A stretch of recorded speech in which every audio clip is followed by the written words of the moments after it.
Bonifacio Global City will soon welcome a very special building. It will transform its image and become a new focal point of Manila. I think it's a good idea to add more character in a business district that have few distinctive buildings. I think it's a good idea to make a statement about building in Manila today. A statement about being generous with public space, about giving back to the city and of course to its people. A statement about what Filipino architecture is about. But first we have to understand what makes an icon successful. An icon needs to capture popular imagination, and it needs to be instantly recognizable. It needs to become a symbol of the nation it represents. And finally, it needs to become eternal. Therefore, designing an icon is not just about creating a beautiful form. It's the meaning of that form, the use of the form, and how this form can become timeless. For me, the right form depends entirely on how we respond to the context, the site, the local culture, the climate, and the people. Sydney Opera or Bilbao Museum are amazing icons because of the spectacular surroundings that let them breathe and shine. In Paris, the Pyramid of the Louvre and the Great Arch were designed specifically for their size. They resolve their size perfectly, and they can only fit there. Our site is in the heart of Manila's most vibrant center. We have a unique opportunity to give it a world-class skyscraper and a world-class public space at its foot. The difficulty is the challenge to exist in such a dense site, with other tall buildings so close to us. How can we stand out here? I believe it is crucial to become taller than the neighbors are. Our skyscraper needs to reach up to find some space to shine. It needs to become a significant part of the skyline of Bonifacio Global City and of Manila. To achieve the height, we positioned the public program at the base and at the top of the tower, where offices would not be efficient or offer enough daylight. By slanting the facades to merge the programs into one form, we get a steep pyramid. In the master plan as well, we need to differentiate ourselves from the surroundings. Therefore, we propose an elliptic plan. At pedestrian level, the ellipse frees up the ground floor and binds together the entire neighborhood. The ellipse ensures urban ventilation, which helps to cool and clean the air. It also ensures a minimal obstruction of the views and daylight from the surrounding residential buildings, keeping neighbors happy. The elliptic plan, combined with the pyramid, creates an elliptic cone. We call it the ICONE Tower.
The ICONE Tower stands out in its context, and it is efficient and logical.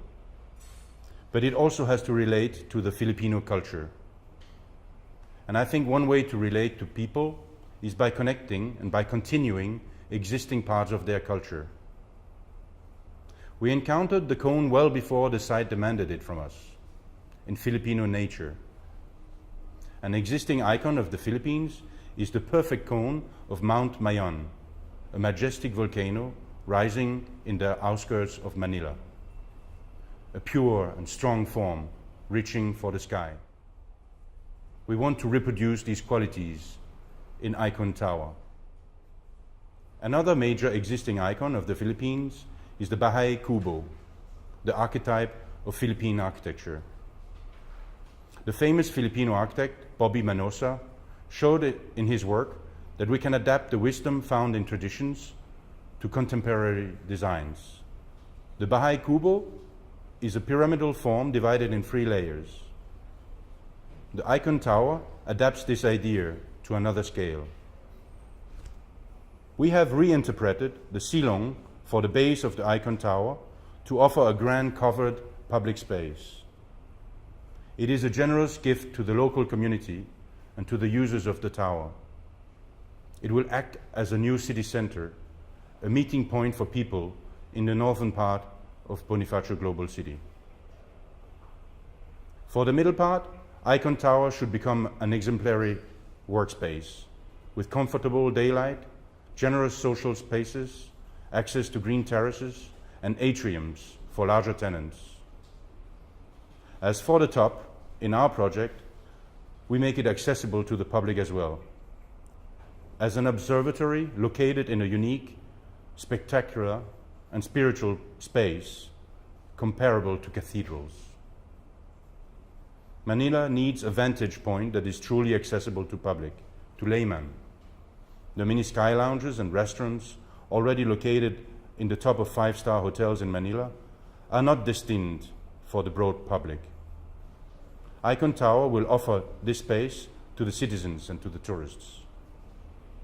Emerging above the skyline of Bonifacio Global City is a conic spire that is distinct in form and materiality from all other buildings of Manila. At day, it will shine by its transparency. At night, a large lens will project a beacon of light over Manila and its bay. It will act as a lighthouse for Manila, giving a sense of orientation and security in the sprawling city. It will remind everyone that a vast ocean surrounds the islands of the Philippines, perhaps the most defining part of Filipino identity. We call the top of the tower the Light of Manila. Besides being an observatory with spectacular views, the Light of Manila is a grand space meant to inspire and bring Filipinos together. I hope it can gather Filipinos of all religions in a shared, peaceful, spiritual emotion, an emotion created by a space designed to elevate the mind and celebrate the light itself. The ICONE Plaza around the tower is yet another generous gift to the city. And once more, it relates to something that I think lies deep in the Filipino soul, the forest. We propose it to be a dense canopy of tall, large trees, recreating beneath the shade and the ambience of a Filipino tropical forest. The dense canopy of trees also filters the views to the surrounding buildings. We do not forget popular culture or the need to be useful for people on a daily basis. Filipinos have a strong penchant for gatherings, for celebrations, and they traditionally enjoy doing those in public space. The ICONE Plaza is meant to offer protected and useful space for these popular activities. Some pavilions will cater for food and drinks, animating the plaza 24/7 and creating life in the heart of the city. Our project aims to provide an architectural response to the climate as the Bahay Kubo did, but also the arcades introduced by the Spanish. It is all about creating shade and shelter around the building.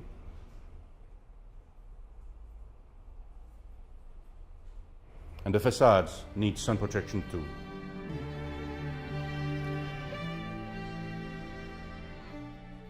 The Philippines are prone to earthquakes and typhoons. The cone is the optimum form to reduce the structural cost to resist those forces. The ICONE Tower is designed to be a perfect structure. The floors span between a stepping core and an exoskeleton. The exoskeleton becomes the most expressive part of the design. It is an almost Gothic structure with arches distributing the loads.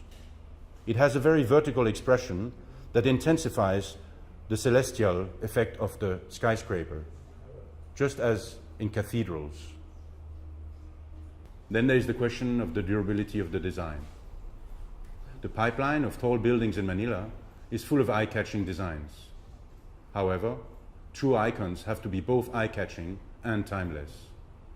The integration to the site, the cultural relevance, and the purity of the form of ICONE Tower is likely to make it last as an eternal achievement in Manila.